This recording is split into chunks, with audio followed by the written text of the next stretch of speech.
Père éternel, roi de gloire, nous bénissons ton Saint-Nom, nous reconnaissons ta suprématie, ta majesté, ta toute-puissance et nous confessons et proclamons que tu es Seigneur Jésus et tu es souverain sauveur sur tout ce qui existe. Oh, merci de ta présence, merci de ta fidélité, merci de ton amour.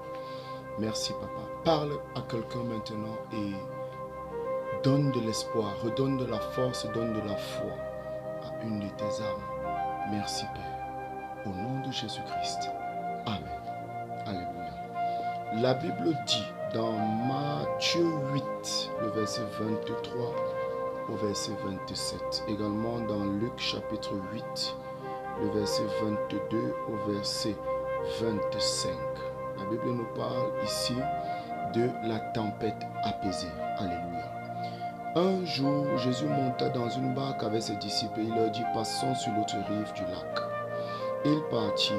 Pendant qu'ils naviguaient, Jésus s'endormit. Alléluia. Une bourrasque fondit sur le lac. La barque se remplissait d'eau et ils étaient en danger. Ils s'approchèrent et le réveillèrent en disant, Maître, Maître, nous périssons. Il se réveilla, menaça le vent et les flots qui s'apaisèrent et le calme se fit. Alléluia. Puis il leur dit, où est votre foi? Alléluia. Saisis de grandes craintes et d'admiration, ils se dirent les uns aux autres, quel est donc celui-ci? Oh, car il commande même au vent et à l'eau et lui obéissent. Alléluia. Dans Matthieu chapitre 8, le verset 23 au verset 27, la Bible nous fait comprendre ceci. Il est écrit, il monta dans la barque et ses disciples le suivirent. Alors il s'éleva sur la mer une si forte tempête que la barque était couverte par des vagues et lui, il dormait. Les disciples s'approchèrent de lui et le réveillèrent en disant, Seigneur, sauve-nous, nous périssons. Il leur dit, pourquoi avez-vous peur, gens de peu de foi? Alors il se leva, menaça les vents et la mer, et un grand calme se fit. Plein d'admiration, ces hommes disaient, quel est celui-ci, car même les vents et la mer lui obéissent. Alléluia. La même chose, nous pourrons lire ça également dans le psaume 107. Alléluia. Dans le psaume 107, à partir du verset 25. Alléluia. La Bible nous fait comprendre que il parla et fit lever un vent de tempête qui souleva les flots. Ils montaient vers les cieux, ils descendaient dans les abîmes. Leurs âmes se fondaient dans le malheur. Alléluia. Saisis de crainte et de vertige, ils chancelaient comme un homme ivre et toute leur sagesse était engloutie. Dans leur détresse, ils criaient à l'Éternel, sortis de leurs angoisses. Il arrêta, calma la tempête et les flots se turent. Il se réjouit de ce qu'ils étaient apaisés. Et l'Éternel les conduisit au port désiré. Alléluia. Il y a une chose très importante par laquelle nous devons comprendre tout ce par quoi nous passons, c'est que l'ennemi va toujours faire passer le peuple de Dieu par des épreuves, par des tempêtes, par des situations, par des circonstances. Alléluia. Je veux te dire quelque chose maintenant. Mon frère, ma soeur, ce par quoi tu passes, permets-moi de te dire, par le Saint-Esprit, ce n'est pas pour te tuer. Alléluia. C'est simplement pour également révéler la nature de Dieu en toi et surtout la manifester, afin que beaucoup de personnes, oui, puissent dépendre, puissent bénéficier de ce que tu as en toi. Alléluia. Parce que la tempête par laquelle tu passes, d'autres passent par cette tempête. Et Dieu, dans sa préséance et sa sagesse incommensurable, a pour habitude d'utiliser les hommes qui sont passés par des challenges, par des épreuves, afin de pouvoir libérer d'autres qui passent par ces challenges et par ces épreuves-là, au travers de ceux qui ont réussi la bataille. La vie est un combat. La vie est un combat où tu as un ennemi qui ne respecte pas de règlement. Tu peux te dire, mais pourquoi est-ce que c'est toujours sur moi que ça tombe? Pourquoi est-ce que c'est toujours sur moi que ça vient? Pourquoi est-ce que je ne peux pas avoir la paix? Pourquoi est-ce que je ne peux pas avoir le répit? Pourquoi d'autres font ça va doucement, ça va bien, ça semble aller correctement? Oh my God, je vais te dire une chose, mon frère, ma soeur. Ce que tu vois de tes yeux n'est pas ce que tu vois. La réalité par laquelle les gens passent est tout autre et bien au-delà de ce que tes yeux peuvent voir. Écoute bien ceci. L'ennemi n'épargne personne. Même Job qui était saint, Job qui craignait Dieu, Job qui sacrifiait, Job qui effectuait un ministère puissant auprès du peuple, de la part du Seigneur. Même Job, l'ennemi a tenté plusieurs fois de l'avoir. Mais l'ennemi a dit ceci de Job: ne l'as-tu pas protégé, lui, sa famille et tout ce qui lui appartient? Comment l'ennemi savait que Job était protégé? Parce que l'ennemi avait tenté d'en finir avec Job. Même un homme saint n'est pas épargné parce que l'ennemi veut essayer de faire. Écoute, je vais te dire ceci de la part du Seigneur. Peu importe les challenges par lesquels tu passes, peu importe les défis par lesquels tu passes, peu importe la tempête, peu importe le vent, peu importe l'orage, peu importe les circonstances et les situations, Jésus, au milieu de la tempête, était en train de dormir. Jésus était en train de dormir. Je ne te demande pas de dormir, mais je te demande de mettre ta confiance en Dieu. De mettre ta confiance en Dieu. De mettre ta confiance en Dieu. Parce qu'il est écrit dans Marc 11, le verset 22. Il dit, ayez foi en Dieu. Il a dit, ayez foi en Dieu. Donc si nous mettons notre confiance en Dieu, au milieu de tout ce par quoi nous pouvons passer, Dieu va nous permettre de nous en sortir. Je vois Dieu te permettre de t'en sortir au nom puissant de Jésus-Christ. Deuxième des choses, il est important que nous sachions ce qu'il faut faire. Nous sommes des enfants de Dieu. Cette parole est pour les enfants de Dieu et même pour tous les autres enfants qui veulent être du royaume des cieux. Cette parole est pour toi. Cette chose par laquelle tu passes, ces circonstances par lesquelles tu passes sont là exactement pour que Dieu puisse se glorifier au travers de ta manifestation consciente de sa nature investie en toi. Oh, est-ce que tu comprends ce que je veux te dire? Comprends bien ceci, mon frère, ma soeur. Tout ce par quoi tu passes, jusqu'à ce que tu parles à cette chose, jusqu'à ce que tu commandes cette chose, jusqu'à ce que tu commandes l'invisible de cette chose, ce que tu vois physiquement ne va pas changer. Ce que tu vois physiquement n'est pas prêt de changer. Dieu nous donne une autorité. Dieu nous donne une capacité. Dieu nous donne une potentialité. Dieu nous donne de pouvoir manifester notre divinité. Il est important de comprendre ceci. Les tempêtes par lesquelles tu passes sont faites pour te mouler, afin de faire sortir le Dieu qui est en toi. Parce qu'il est écrit, n'ai-je pas dit, vous êtes des dieux, vous êtes tous des fils du Très-Haut. Oh, et il dit, cependant, vous mourrez comme des princes quelconques du monde. Donc, si une personne ignore ce qu'il lui reste à faire dans une circonstance, la Bible a prophétisé qu'elle mourra comme un prince quelconque. Mais toi, tu ne mourras pas comme un prince quelconque. Je te dis donc maintenant par le Seigneur de comprendre que tu dois manifester ton autorité. Tu dois manifester ton autorité. Tu dois manifester ton autorité. Écoute bien ceci.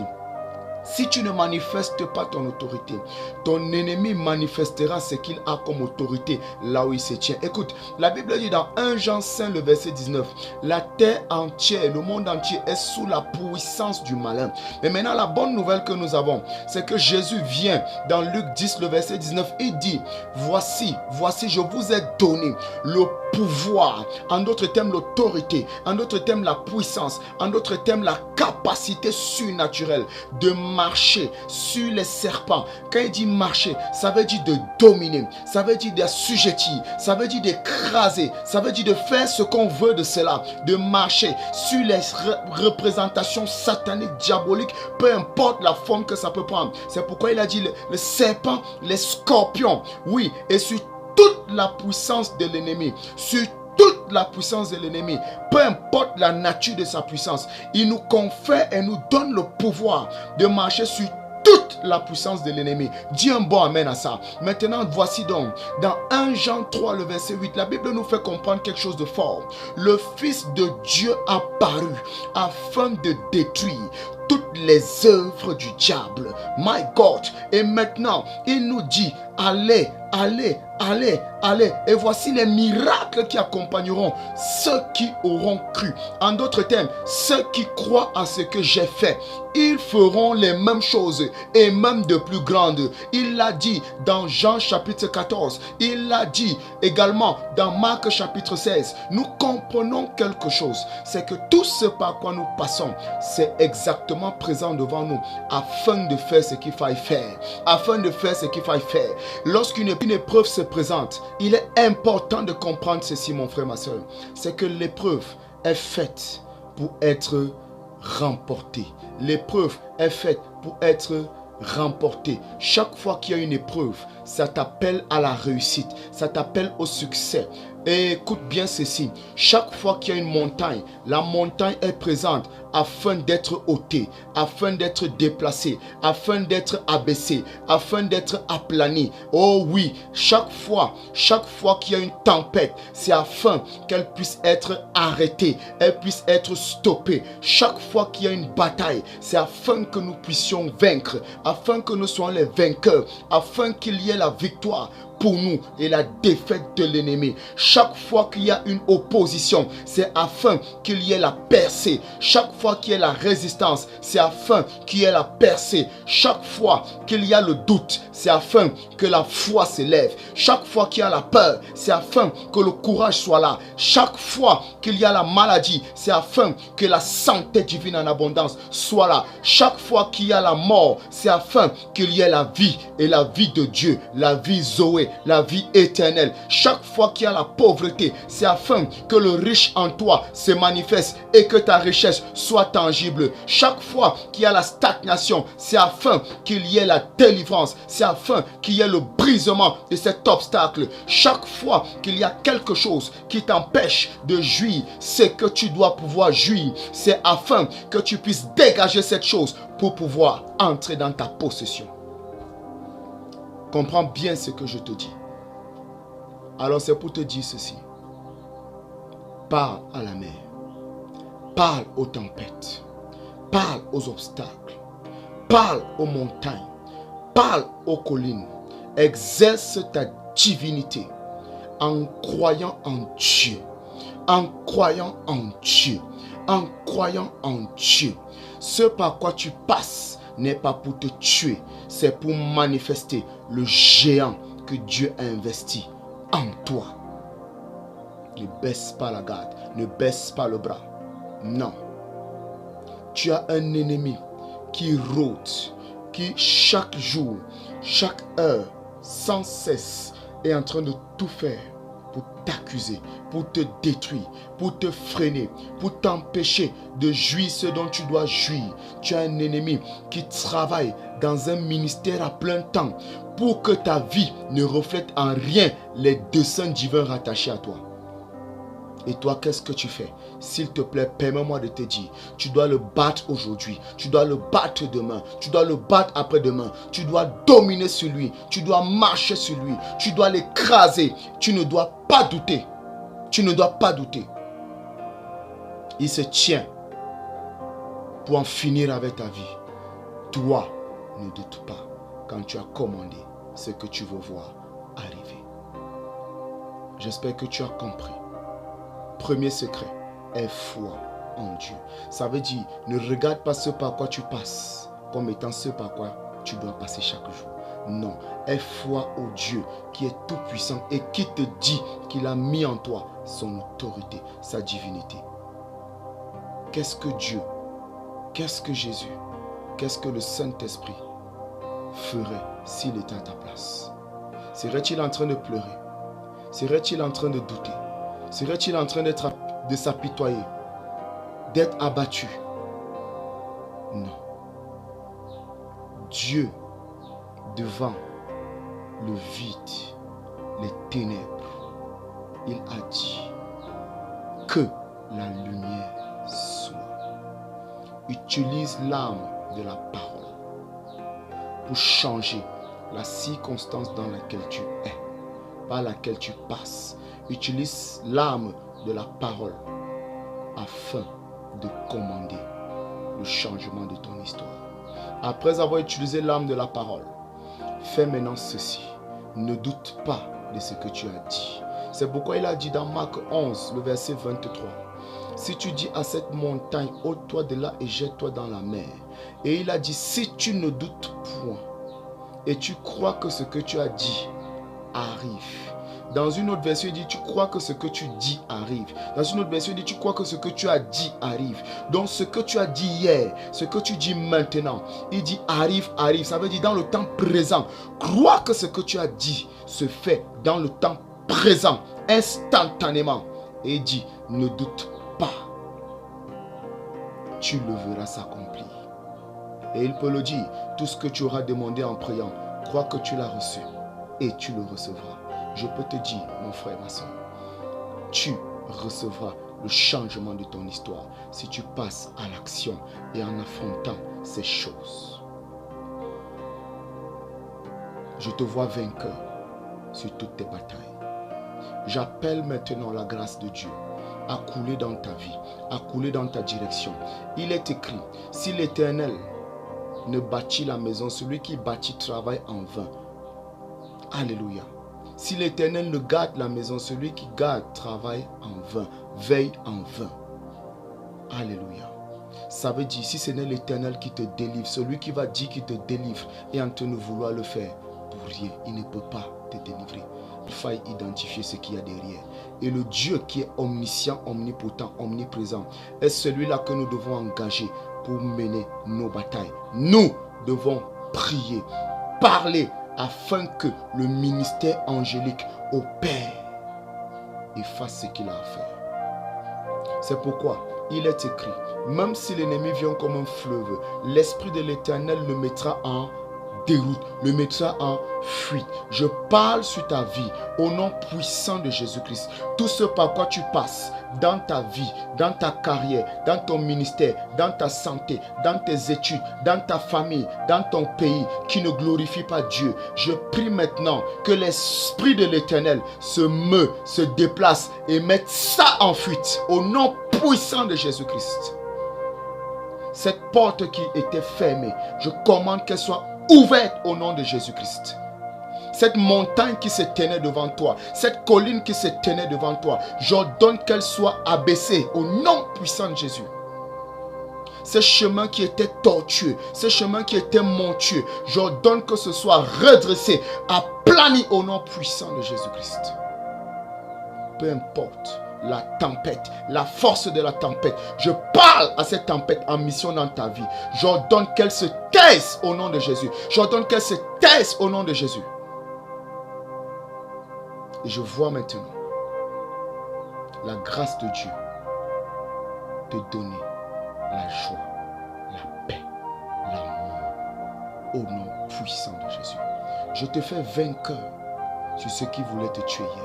Je te fais géant sur ce qui t'assujettissait hier. Je te fais puissant sur ce qui te dominait hier. Va maintenant, par l'onction de Dieu, exerce ton autorité au nom puissant de Jésus-Christ. Que Dieu te fasse du bien. Que Dieu te bénisse. Que Dieu te fasse du bien. Que Dieu te bénisse au nom puissant de Jésus-Christ. Demeure béni. Jésus-Christ est Seigneur et souverain sauveur sur toute la création, sur tous les hommes, peu importe où ils se trouvent. Je dis, je proclame, je décrète, j'établis, Jésus est Seigneur. Je proclame ça dans ta situation. Jésus est Seigneur et souverain sauveur au nom de Jésus-Christ. Que Dieu te fasse du bien et qu'il t'accorde le témoignage tant désiré. Au nom puissant de Jésus-Christ. Tu n'as pas encore fait de Jésus ton Seigneur et ton Sauveur. Tu vas dire, Seigneur Jésus, me voici devant toi. Ou tu as même fait de Jésus ton Seigneur et ton Sauveur, mais tu es retourné dans ta vie passée qui ne glorifie aucunement Dieu. Tu vas dire, Seigneur Jésus, la main levée, me voici devant toi, je te demande pardon. Je reconnais que j'ai péché, je le confesse, consciemment et inconsciemment. Je m'en repens et je te demande pardon. Je crois et je confesse que tu es mort et ressuscité d'entre les morts pour que j'ai la vie et que je l'ai dans l'abondance. Je t'accepte de tout mon cœur, Jésus, comme mon Seigneur et mon Sauveur personnel. Efface mon nom du livre des morts, écris mon nom dans ton livre de vie. Fais de moi la personne que tu veux que je sois. Merci de me faire avoir conscience pleine de ce que tu as investi en moi. Et aide-moi par ton esprit à le manifester. Remplis-moi de ta présence et garde-moi près de toi. Amen. Tu as fait cette prière, félicitations. N'hésite pas à nous contacter. Nous saurons t'encadrer afin que tu grandisses et que tu marches dans le Seigneur pour avoir les victoires sur tout ce qui te dominait hier. Que Dieu te fasse du bien, qu'il fasse lui sa face sur toi, qu'il te restaure au nom de Jésus-Christ. Demeure béni. Tout ce qui a été planté par l'ennemi dans ta vie, je déracine ça au nom de Jésus. Par le sang de Jésus, je proclame que tu es libre, restauré au nom puissant de Jésus-Christ. Maintenant, fais ce qui te reste à faire. Obéis à tout ce que tu as suivi. Et voici, très bientôt, tu en verras les preuves de ce que Jésus s'est glorifié dès que tu as exercé ton autorité. Merci beaucoup. Que Dieu vous bénisse. Amen. Thank you, Jesus.